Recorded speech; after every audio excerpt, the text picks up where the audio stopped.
Okay, I want to talk about kind of the backstory behind of all this. Carrie refers to this as fraction, which it is. This is a fractional film, and that pretty much every aspect of this film has truth to it. A lot of it are actually things that actually took place. The whole thing in the hospital, many of those things actually took place. There were things that, my little one flew over the cuckoo's nest experience in various hospitals, and, the times that I've been institutionalized. And so those are, real experience. A few are embellished, but those are things that actually happened to me. Even the trip to New York is, I'm sorry to say, a true story.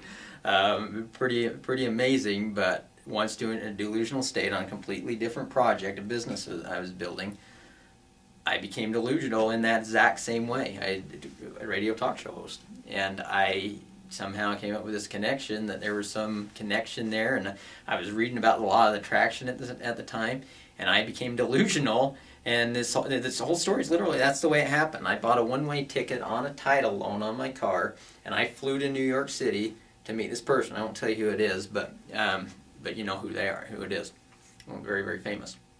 And I sat outside Radio City Music Hall for days, waiting for this guy to come out, with a pack, not a script in hand, but a packet on my business. Totally delusional, and I was, I didn't end up on a building in top of New York City, but I tried to get up on one. I remember just, taking in the city, seeing everything, and looking up at these skyscrapers and just dying to see it from that view.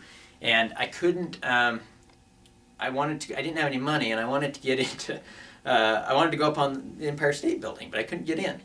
And because it cost money, and I was trying to, I wanted to get up there so bad. And I went up in several buildings. I tried to get past the security guards, and and I got up in the hotels, and they were locked up, and I couldn't get up there. And so it's a little unrealistic that Ryan actually gets on a roof, because that's challenging to do in New York, believe it or not. I wasn't able to do it, but I'm glad I didn't, and it's actually a real blessing that I didn't, because I don't know if I'd be here today, because I've done some really stupid things in Romania. I've climbed cliffs without ropes and stuff like that. So I do crazy things when I get that way. But I did, and then I did crash on the New York streets in New York, and so that's all really a true story. I didn't sleep on the streets as much but I did sleep in my car, a rental car, in a garage in New York City, and so which was a pretty scary experience. And I didn't have any money, and it really worked out kind of that way. And then in this fluky thing, actually not at Radio City Music Hall, I actually kind of made another decision to go somewhere else where I thought he might be.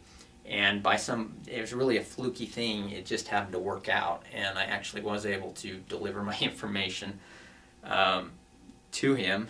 He actually saw the concept, liked the idea, saw that we could work in a partnership because it made sense for him, and he actually bought me a ticket and flew me home.